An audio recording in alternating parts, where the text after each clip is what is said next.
Tiniyak naman ng Armed Forces of the Philippines na ligtas ng mga Pinoy peacekeepers sa Golan Heights sa kabila ng umiinit na kaguluhan sa kalapit nitong bansa na Syria. Nilinaw ng AFP na may sapat na kagamitan ng mga sundalo natin roon sakaling muling umatake ang mga Syrian rebels. Balita mo kami, Waywaya Makalma. Siniguro ng hukbong sa natahang lakas ng Pilipinas na ligtas ang mga Pilipinong sundalo na tumatayong peacekeepers sa Heights.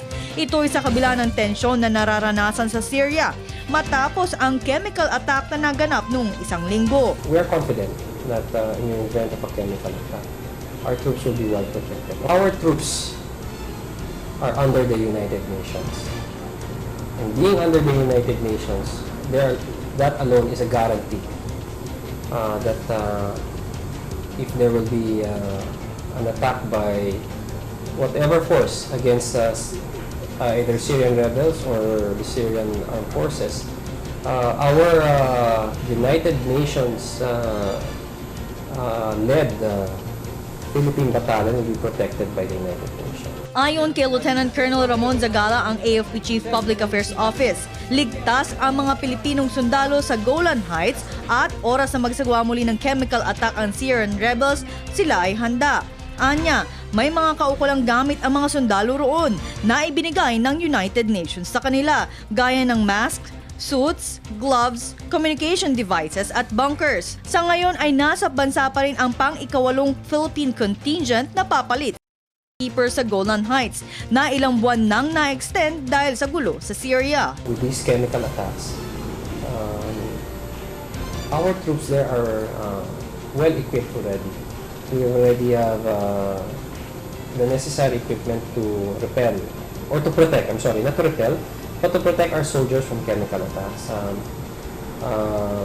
Chemical suits were already issued together with the necessary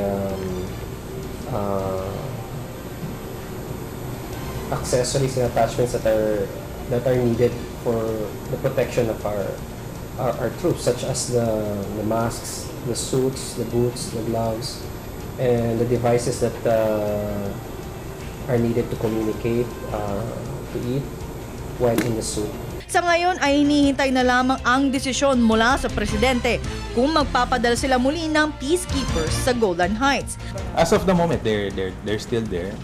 So siguro when isasabihin naman pag itutuloy yung deployment na. As of now, it's status quo. Pero tingnan natin yung recent medyo kakaiba. Matatandaan na nirekomenda mismo ni Foreign Affairs Secretary Albert Del Rosario kay Pangulong Aquino na i-pull out ang lahat ng mga sundalong peacekeepers sa ibang bansa matapos ang serye ng kidnapping sa Syria. Gayunman, hanggang sa ngayon, ang ikapitong Philippine contingent ay nasa Golan Heights pa rin na dapat sana'y buwan ng Agosto ay nakatakda silang bumalik sa Pilipinas. Ngunit dahil sa hiling ng United Nations na i-extend ang mga Pinoy peacekeepers ay tumugon ang ating pamahalaan rito. Para sa Telebisyon ng Bayan, Waywaya Makalma.